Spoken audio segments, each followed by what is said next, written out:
outside of academia, going for roles outside of a higher education institution, the trick really is to demonstrate the transferable skills from your teaching.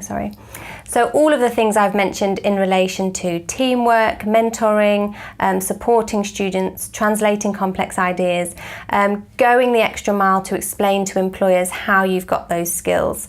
And a lot of the terminology we might use in universities won't do that. So for example, demonstrating, going on field trips, giving seminars, if you are giving lectures, that type of thing, it really doesn't explain the transferable skills you get from teaching. So my advice would be to make sure in any CV or interview you're really explaining what you mean when you're talking about the types of teaching that you've been doing. So that's one way that you can really make sure your teaching experience does you justice and that you go into the detail about the skills you got doing it, and don't rely on university terminology and hope that employers will understand what that means every time. Another way that you can you can use your teaching experience to help you really stand out is to think about where you've added value through your teaching. So this might be in terms of academic roles, what courses or modules could you teach in a department that you were going for a lectureship in, for example.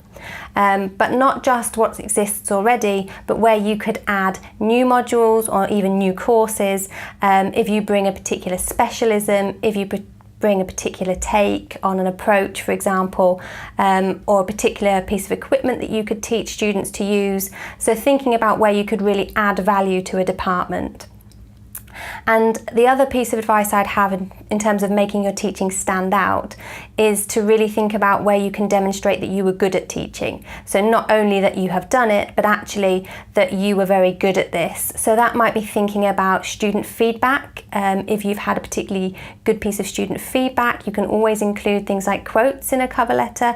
That can be a nice touch. Or you can think about pass rates, outcomes in terms of student outcomes from your courses or modules that you might have been teaching on. You might think about times when you've been invited back to reteach or teach something new. You can demonstrate that academic or that department thought you were good at the teaching and they've invited you back to do it again.